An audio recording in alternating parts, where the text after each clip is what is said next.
Pero syempre, may mahuhugot na issue, may mapagbibintangan sila, may mahahatak silang tao pababa, mga kababayan ko. Abay, gagawin nila yun, mga kababayan. Syempre. Of course. Mga kababayan ko, gagawin nila yun. Makapanira lang ng buhay ng tao. Yan ang galawan ng mga DDS. Yan ang galawan nila, mga kababayan ko. Dan tawag dun, mga kababayan ko, crab mentality. Diba? Diba? Tama ba ako, mga kababayan ko? Dahil wala na sila maipukpok, down na sila, ang gagawin nila, manghihila pababa. Wala mga kababayan ko To be honest, mga kababayan ko, kaya bakit ko pinagtatanggol to si J. Ruiz dito? Sinasabi ko sa inyo yan.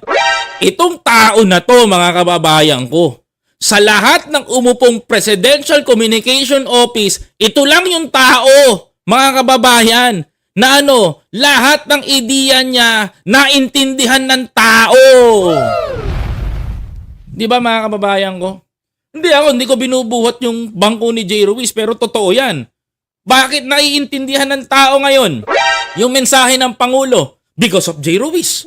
Bakit naiintindihan ng tao ngayon yung sinasabi sa Malacanang press briefing, mga kababayan ko? Mga kapatid, dahil maayos yung pamumuno ni J. Ruiz. Bakit ang mensahe ni Pangulong Bongbong Marcos sa taong bayan umaabot na sa pinakalaylayan? Because of J. Ruiz, mga kababayan. Kung wala pang J. Ruiz sa tabi ni Pangulong Bongbong Marcos, mga kababayan ko, walang mangyayaring pagbabago. Paano yung mga nakaupo doon? Nani? Puro pa sosyal. Dati. Puro pa sosyal, puro pa bebe, puro kanya-kanyang pagpapangat ng pangalan. Kahit anong English mo dyan, tandaan nyo to, mga kababayan ko. Kahit anong galing nyo sa Malacanang press briefing, kahit anong English nyo dyan, mga kababayan ko, hindi kayo maiintindihan ng taong bayan. You know what's the reason kung bakit sobrang lapit ng taong bayan ngayon kay Pangulong Bongbong Marcos at nadadama ng taong bayan?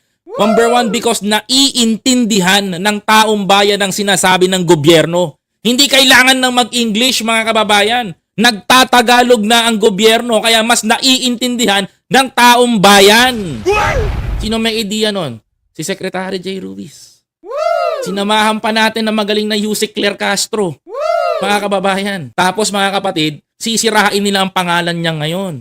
Sisirain ng mga DDS yan, mga kababayan ko. Gagawin nila lahat ng pagkakataon upang wasakin ang pangalan para nang sa ganon, pag nasira si J. Ruiz, wala nang magkukumpas ng mensahe ni Pangulo sa taong bayan.